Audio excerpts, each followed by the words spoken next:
Non, prophète Denilis, na katia boîte, azo milane masanga kuitina bien entouré na bana basi ko sala promotion ya nzembo na pétage.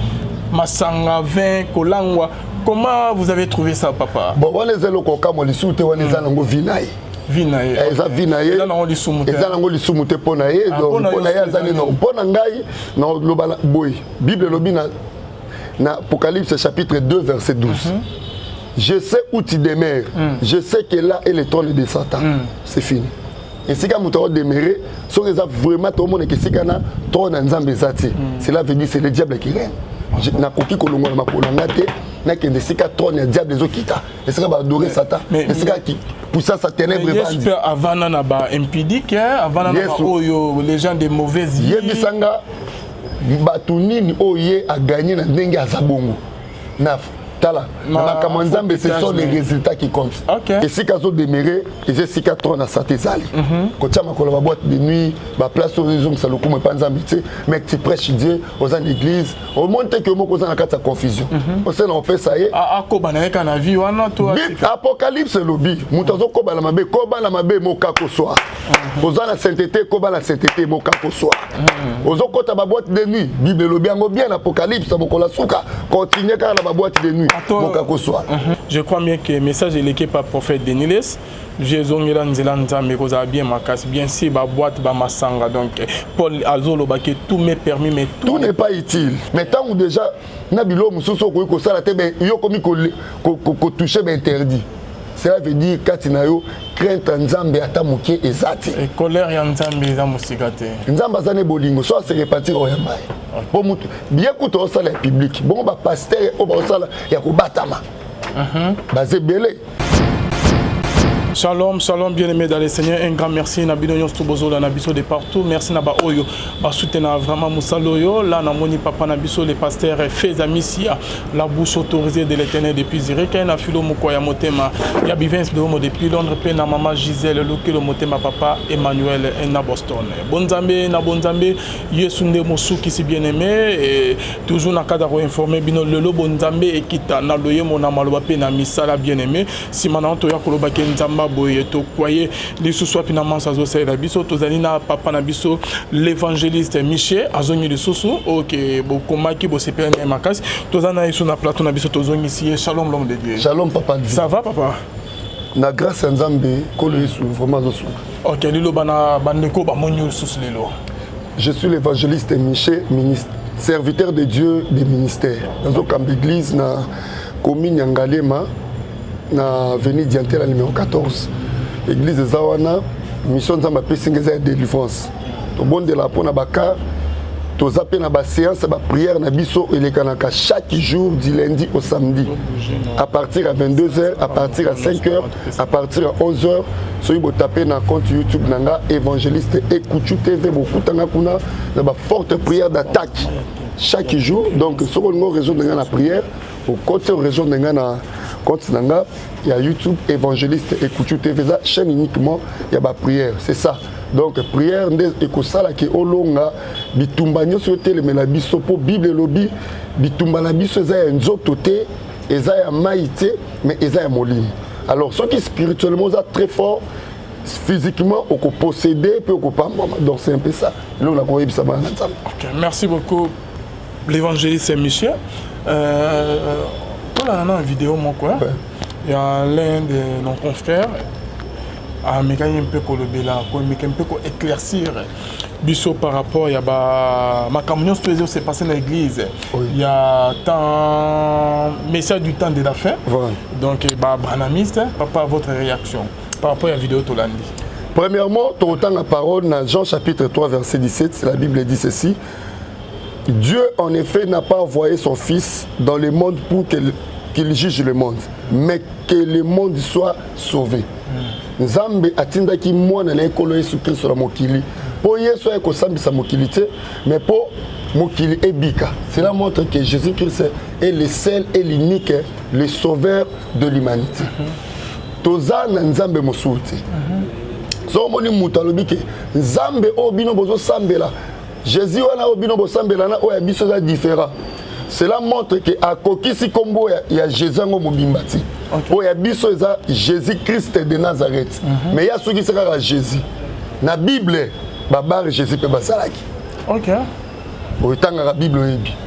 Donc tant que muta ceux qui c'est Jésus-Christ de Nazareth té, bana na nzambe boza na discernement boye bisika batelemi. Pour Bible zolo bana biso 13 et le mot très important na 1 Timothée chapitre 4. 1 Timothée chapitre 4 premier verset. Bible lobi to vérifier rapidement bana na nzambe.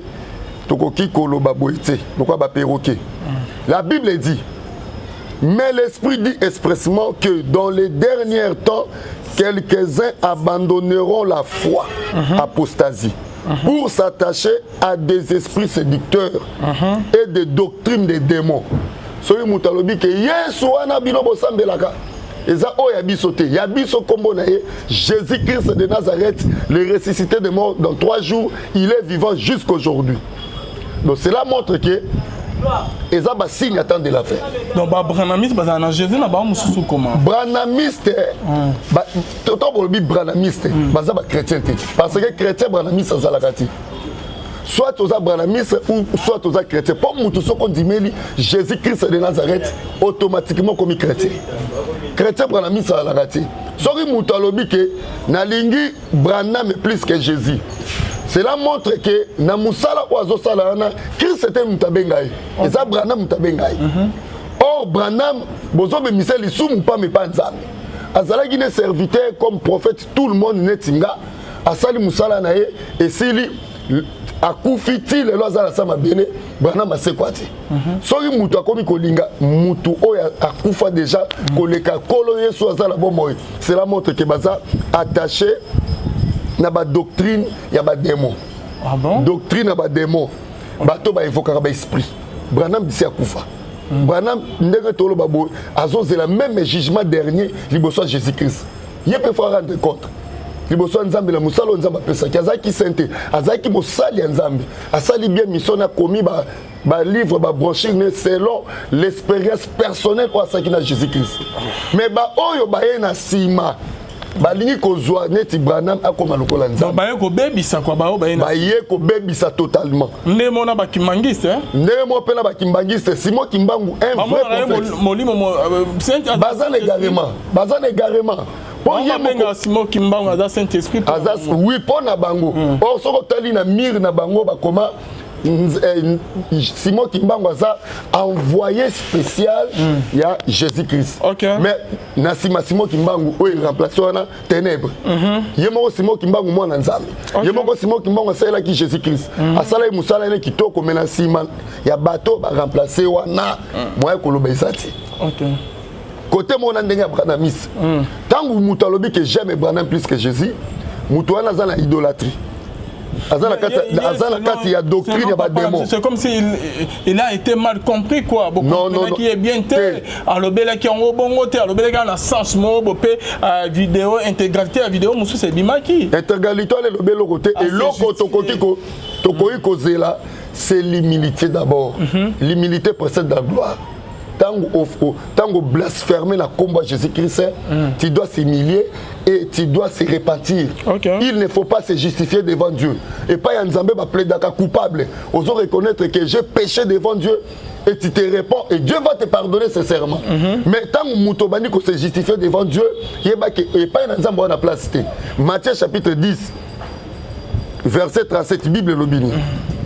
Bible lobby, celui qui aime son père ou sa mère plus que moi n'est pas digne de moi. Celui qui aime son fils ou sa fille plus que moi n'est pas digne de moi. Tant que lobby que Nalingaka Branham est plus que Jésus. Cela montre que tu n'es pas digne de Christ. D'ailleurs, tu n'es pas de Dieu aussi. Parce que 1 Jean chapitre 4, 1 Jean chapitre 4 verset 6, Bible lobby nini. Bible lobby boy. Nous sommes des dieux. Celui qui connaît Dieu nous écoute. Celui qui n'est pas de Dieu, ne nous écoutez pas. C'est par là que nous connaissons l'esprit de la vérité et l'esprit de l'erreur. Mais celui qui a dit à comprendre le message, il faut auditionner. Non. Parce qu'il y a un esprit erreur. Bible, le Bible, il y a un esprit, il faut comprendre. Nous, bisoto vandi la vérité, il y a parole de Dieu. La vérité, c'est Jésus-Christ de Nazareth. La vérité, c'est Dieu lui-même. Bible, le Bible, la version la souka, c'est par là. Neto koyeba, muto azan esprit ya erreur, na muto azan esprit ya vérité. Muto wanga ni Yesu, azan esprit vérité. Non, wanga ni vérité. Wanga ni vie. C'est qu'azan esprit ya erreur. Yango moni Paul, aza ko regretter makasi na batu oyo bazoya bakomema trouble na évangile ya Jésus-Christ. Donc pour nous, Branamis, bazo même trouble na kati. Bazo même trouble actuellement, bazo pengu sa batu mais batu na apostasie. Na ba conflit na bango pirement démoniaque. O eza ko troubler ba chrétien na minute ba o baza saisité ba o baza fermité ba ko ipe ko pengu. Or Paul a regretté la makambo makasa comme on a Galates chapitre 1er verset 6. La Bible dit je m'étonne Paul a kamwe que vous vous détournez si promptement. C'est lui qui vous a appelé par la grâce de Christ et de passer à un autre évangile. Paul a lobby dans verset 7. Non, pas qu'il y ait un autre évangile, mais il y a des gens qui vous troublent, qui veulent renverser l'évangile de Jésus-Christ. Bangoana. Il y a des gens qui vous troublent, qui veulent renverser l'évangile de Jésus-Christ. Or, tu as un évangile moussouté. L'évangile où tu s'attache à il y a 5 doctrines à Jésus-Christ. Oh yes, enseignement oh Christ appelle ça apôtre. Yango ne eza basé eza enseignement de base ya ba vie chrétienne.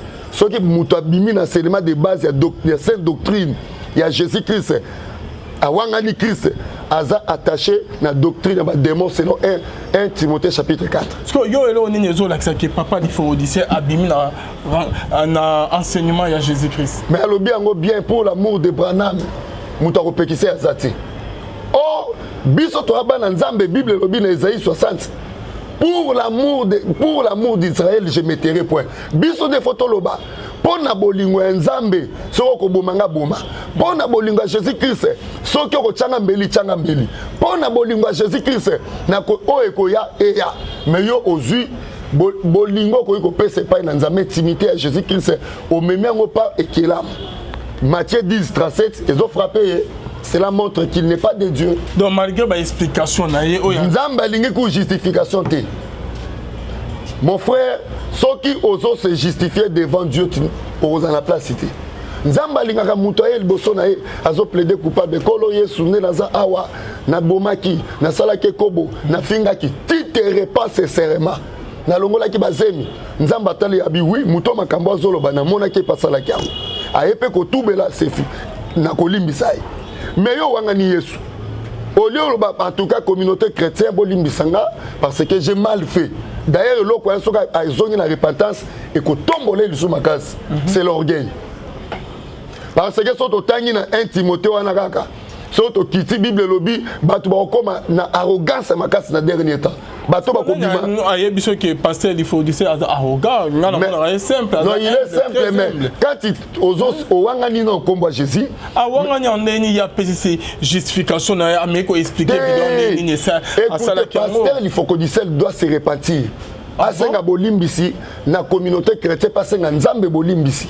Basenga bolimi soki asani mabe non mabe ya asani. Matthieu chapitre 10 37. Tango zolinga mutu koleka nzambe. Oza digne koza mwana nzambe. C'est un homme aza mutu akope ko pengwa. Au moins ils sont salaires liboso nzambe. Ezate ke banda koluka ba justification parce que j'avais dit ça parce que boy. Tango déjà na mato ya bato et sonné mal. Cela montre que tu dois chercher la repentance. Ok, Natia sur moi vidéo, moi il y a pas pasteur du sous Tiana yoka. Il y a pas Branami CP kaka. Un petit message il attend. Il y a Fango na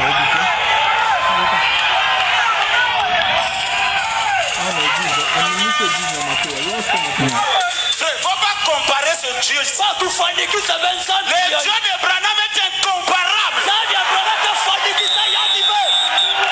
Attachez vos ceintures. Frère Branham est le chemin, la vérité, la vie. Le chemin, c'est Frère Branham. La vérité, c'est Frère Branham. La vie aujourd'hui,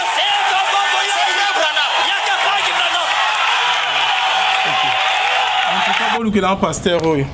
Pasteur oyo alobi maraso azando quitté. C'était sorcier. Asimela bando ki bilama so baningi ba pumba. Ça c'était grand sorcier. Bilama na bon. Oyo Adam Olim donc on a habité. Il est maudit ce pasteur. En trois fois maudit rien. Denyo ko lo baké non? Expliquez papa. Jean chapitre 14 verset 6. Jésus lui dit, je suis le chemin, la vérité et la vie. Nul ne vient au Père que par moi. Mais ce type est allé très loin, Nzamalola. Aza vraiment modèle, Aza serviteur Nzam. Peu église bazo ganga, alors que Branham a dans chemin, la vérité et la vie. Mais parce que vous avez dit, bon, moutuno et salabiente, vous avez milieu tu dois passer par la délivrance. Pasteur Azandoki. Azandoki. Donc vous en avez à Moulaïta, au coup façon à contribuer. Bah on peut baser au bébé ça sous un message à Branham. Branham a batozana innocent dans le séjour des morts de la jugement dernier. Dans la bataille même 5 ans pas ça. Comment raconter Malobaboye? Donc cela montre que nous sommes au temps de la fin, peuple de Dieu, Bobongi Samité Manabino. Enlèvement ce sont des signes des temps de la fin. Branham le chemin, la vie et la vérité. Ah! Branham a commencé depuis quand? Branham a zaï na moisi à Bota. Branham a zaï na sentiment humain. Yeso Bota. Yeso ebaka nzoto moisi. A quoi fait un accident non? Il fallait casser quoi. Oh, Branham a bloqué la respiration pendant 2 heures du temps. Oh, il y a mis son coup de coup face à lui 3 jours. Mais là, c'est quoi Jésus qui est ça la bonne mort. Au moment que Bilo connaît ça, que toi attaquer même na Branham. Bon, ça fait très mal qu'on soit verset biblique qui est en Zambé. Bon, là, tu s'en mutu. Branham, Bandela, c'est trop grave ça. Et puis c'est cette colère pour. Jamais beaucoup de choses mutu na place nzambe. Église pe bazo ganga o bandimi andeni. Branham solo que l'état Branham tombe azana tombe ti lelo assez quoi té. Chemin la vie la vérité ya wapi. Azana nzambe té. Oh là là.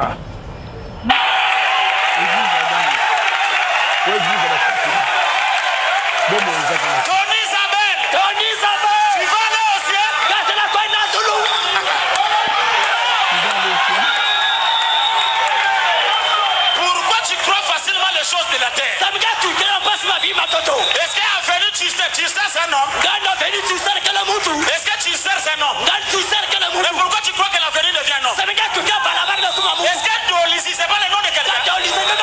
Raza c'est pas le nom de quelqu'un? La ville aujourd'hui c'est un homme.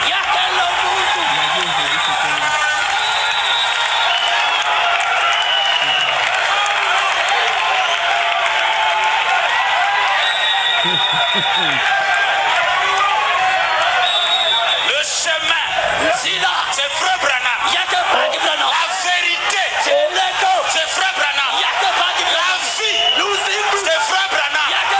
En d'autres termes, tout ce qui n'est pas Branham, c'est la mort.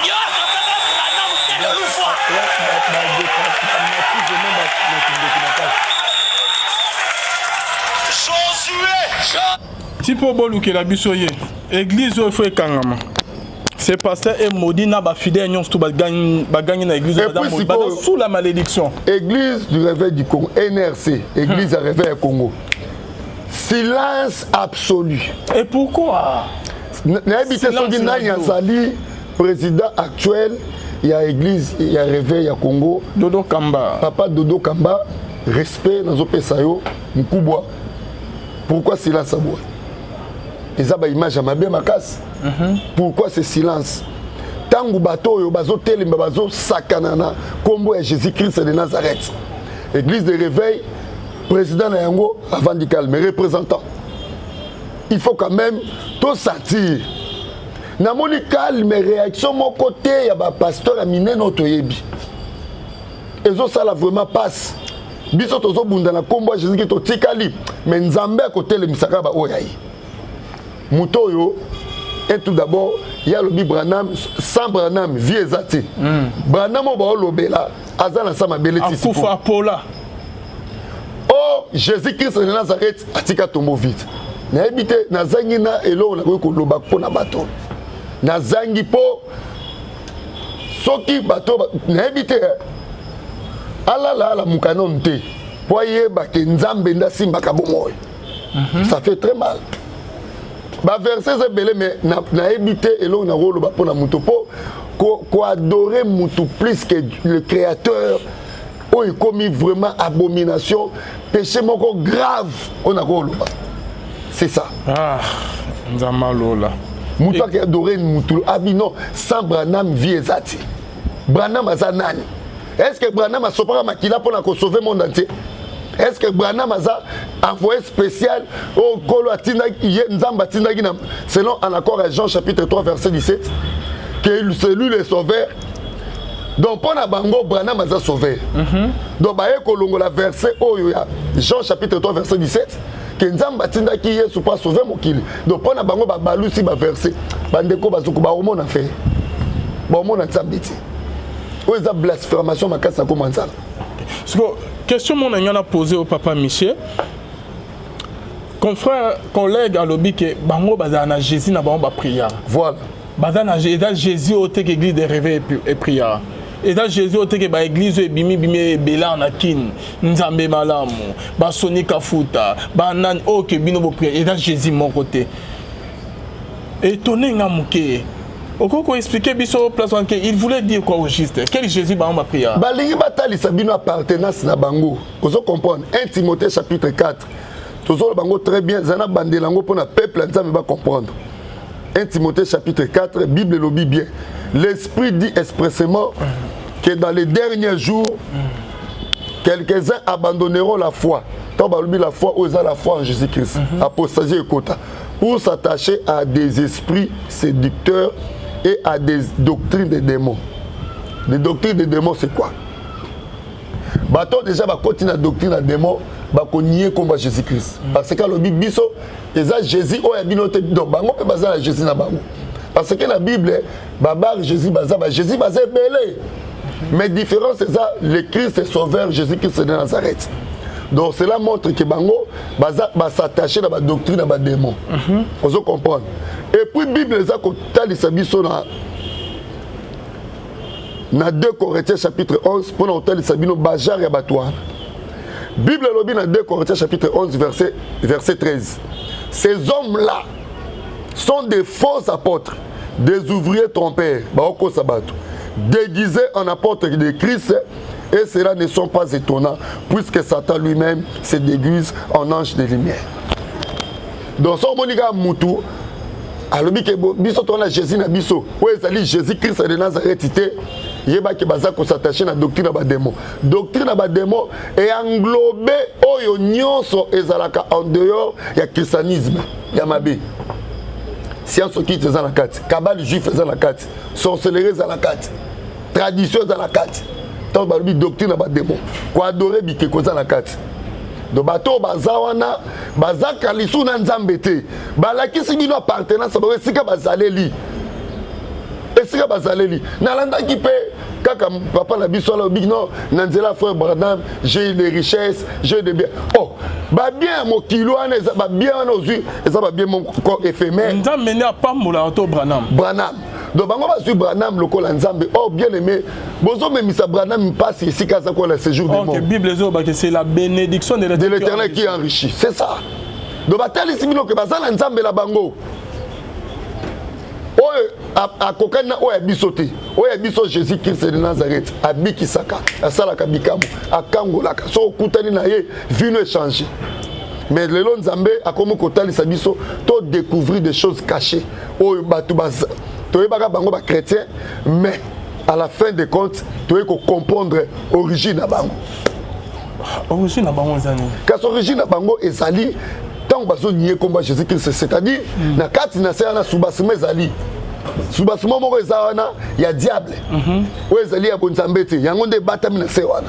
Ce n'est pas le christianisme, mais Jésus-Christ de Nazareth. OK. Or, biso toza ya nzambe, to kangami na vérité, la vérité c'est la parole de Dieu, la vérité c'est Jésus-Christ. Donc c'est notre Dieu. Okay. Cela veut dire Bazana bisoté. Okay. Et par rapport à l'ocean l'homme de Dieu, Bazana bisoté malgré que jipa milayo balataka. Au senti que kibo sent basina bango. Mais c'est l'hypocrisie non. Kibo nzambe za kunate. Ça c'est l'hypocrisie. Bible lobi même na mukola suka. Hypocrisie ko ya makasa ba via bana nzambe. Bible lobi baza ba faux. Bolanda bango te 2 Corinthiens chapitre 11 verset 13. Bible lobby, ces hommes-là sont des faux apôtres, des ouvriers trompeurs.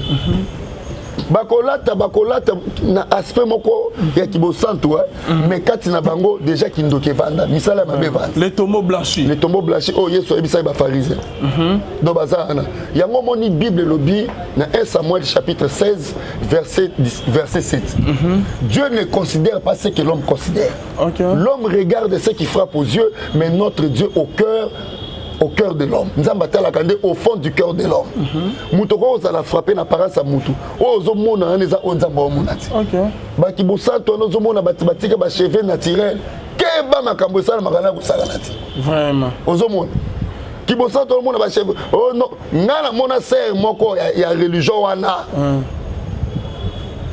Ser wana moko ya religion wana. Ngana mona na mona quelque part na quartier na biso moko bona kisinga na vanda ko pesa te pour boire luka ngai ngai esinga na vanda ka diagonale avenue na hôtel na barezali et puis muto azo esa wana zoya azaka madame atangisa na l'école moko eza côté na biso wana Révérend Kim madame wana marié to mobali na ye mais assemblera na église wana mais abimaka na portier ya école wana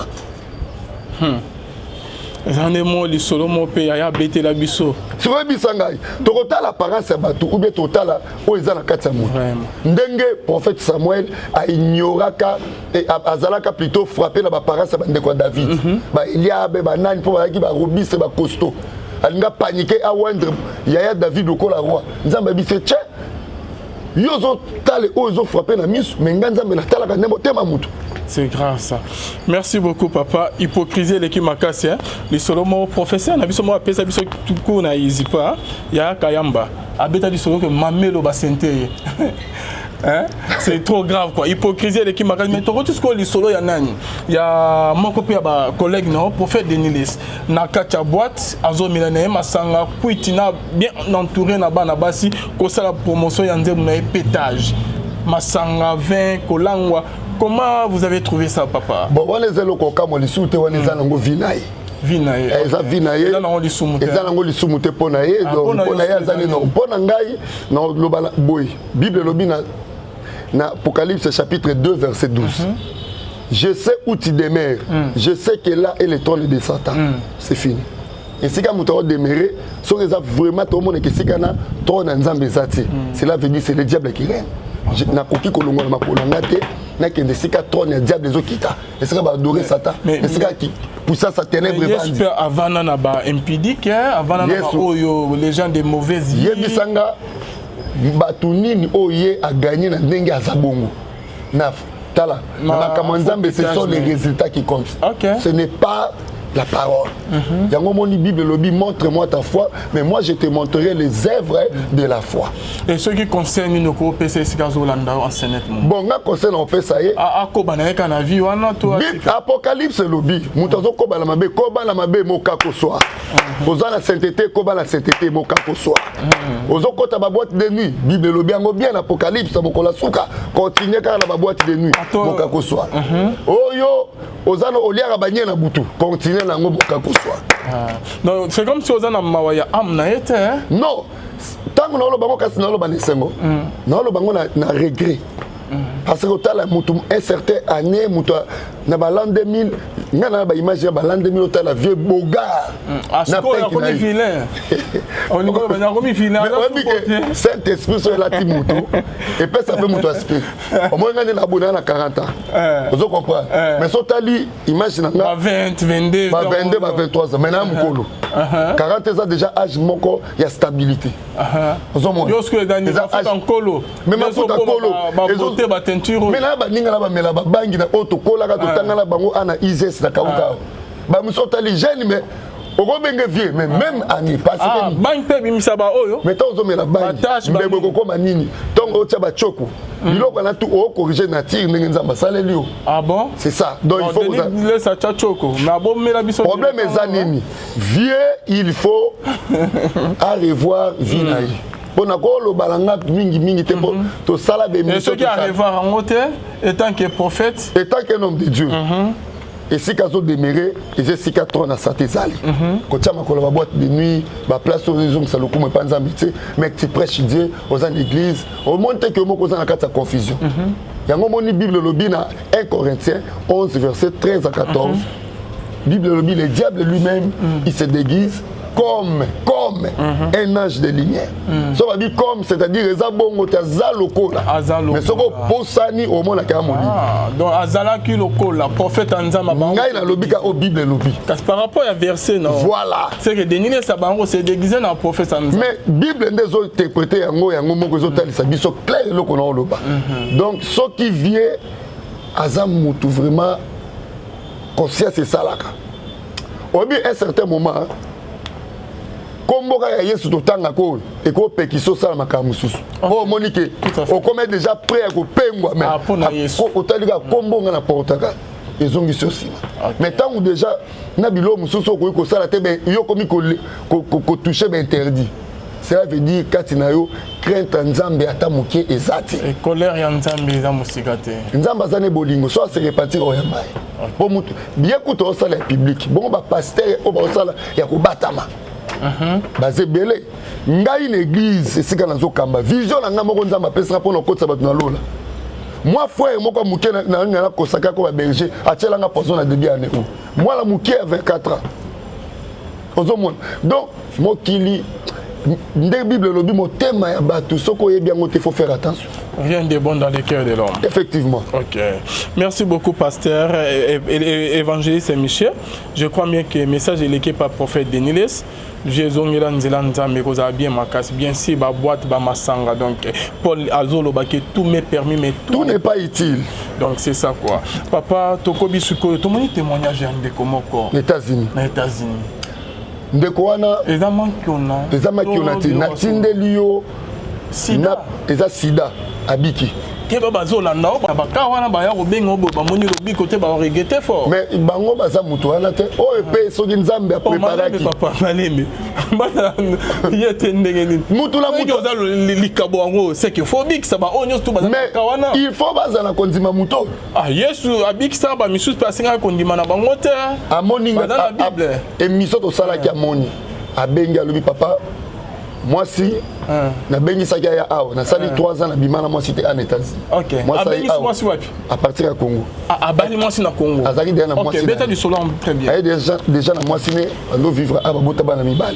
Ya ki États-Unis sali 3 ans abanga nzamba bimana moi c'était ndenge azoloba. Abina bengi si mama na bana baya. Tant mama bana ye na bana mibale nzoka mama azaki déjà robeba. Azaki na malade. Ya sida. Oui. Alors moi si na yatikaki bakuta ni pe ndenge za moi sa mobali après certains moments moi si comme un comportement mon boye il y a un peu bizarre pour déjà tirer ma photo voilà OK après si quoi eko balukela bi kundo za kano za na sida donc moi ça yebaki na sida obimi na mobali na yo et puis ozo ebise ki ko na sida nde mobali au qui passe ne komisa mabe moi ça confirmé si des ali okokufa liboso na ngai base bandoki bazali nde frère atali biso na émission to salaki ay ko benganga yoka siko prier na salle le point za muto landela ba détail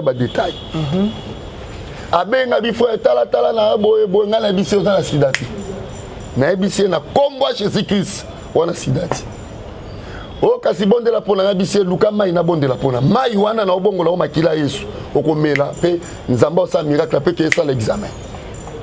Vous comprenez?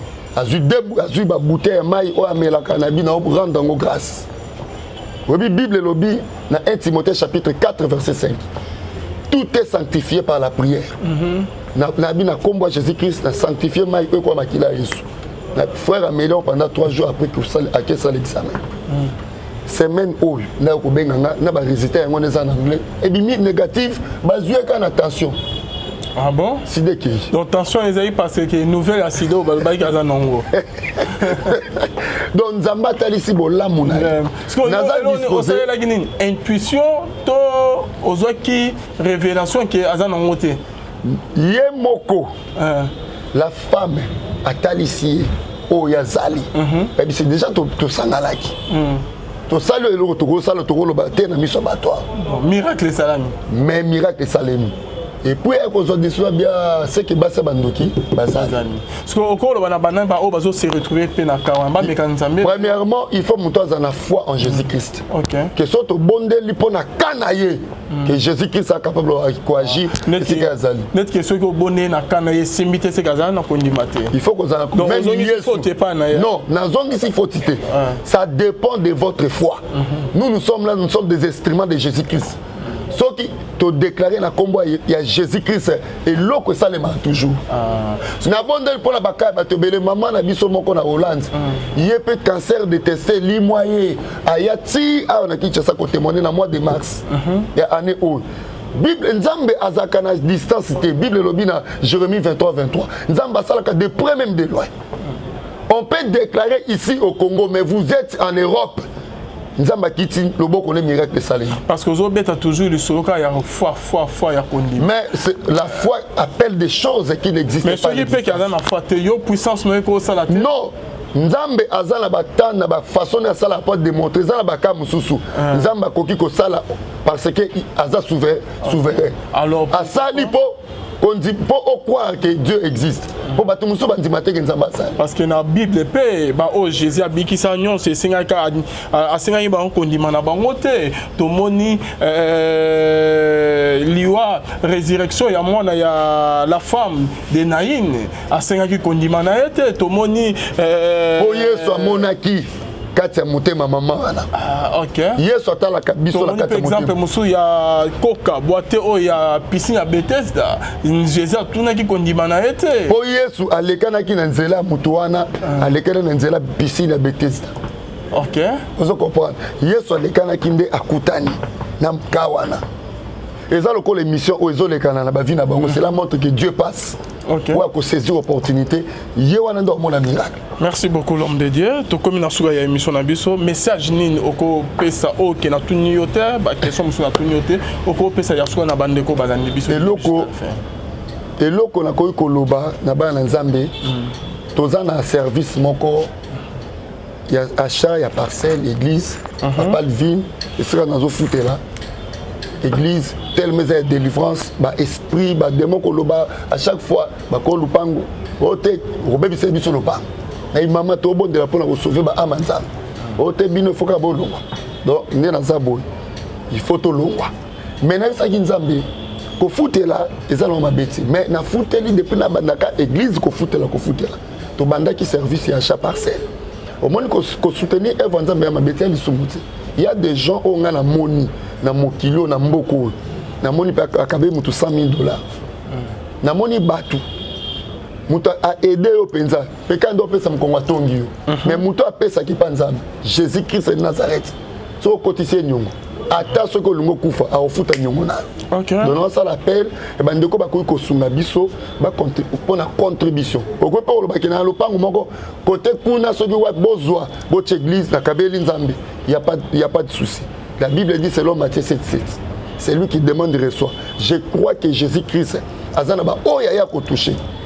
Que ba ko soutenir biso pona service ya achat, ya parcelle église. Bande kolanga oyayo kaka nzambe, nzambe pasale la kai. Deuxièmement na osenga la bino boya ka ko rejoindre nga ba prière d'attaque. Na sala ngo chaque jour du lundi au samedi. Matin, midi, soir, na compte YouTube nanga évangéliste Ekutu TV où yé au s'abonner moni prière nezo salema biso to senga mbongo te service nezo salemi ya ofele papa Lvin même mes frères oyo to ti ko bonde la pone les résultats si des bimi négatifs eza ya ofele eza te ko to senga ki mbongo numéro neza pe to ko benga po oyoka donc nyonso oza lango besoin yeso ko sala ya ofele na maboko ya Yesu nyonso ezali. Jean 3 verset 35. Bible lobi le Dieu aime, le Père aime le Fils, il a donné toutes les choses entre ses mains. Na maboko ya Yesu guérison ezali, élévation ezali, libala ezali. Et loko zo luka ezali na maboko ya Jésus-Christ. Donc prière d'attaque bozanga te na bengsi bino boya beaucoup rejoindre biso na ba forte prière ça les na continent. Donc c'est un peu ça. Boza na kondima tango ngo benga évangéliste. Au moni ko benginga naza occupé. Peut-être na solana de komusu pas benga na problème. Ogotika message nga na ko rappeler. Ezaka numéro moko Congo ezo benga, Europe ezo benga, Afrique ezo benga, Amérique ezo benga. À chaque fois bon moni ke na saka de toutes les façons na répondre à l'appel à batu nyonso. Comme murmurer si quel un message dans moment opportun na ko répondre au peto sololi je crois belé bazo benga et puis bazo sepela na éviter so bato peut répondre que nazo zo prise en charge bana na nzambe na lolenge soso kambanga. Merci beaucoup pasteur Michel. Évangéliste Michel d'être venu. Merci beaucoup. Votre numéro de contact na ba Ezali plus 243 9 98 99 36 59 plus 243 9 98 99 36 59. On est numéro nanga il y a WhatsApp. Compte YouTube Ezali évangéliste Écoute TV. Nzamba pambola bino. Merci évangéliste. Merci na Arnold Oyazasi ma caméra na bino nyonso tubola na biso bonzambe na bonzambe Lola ezofuta simana to ya koloba nzamba boto kwa Yesu soit c'est la prochaine bail.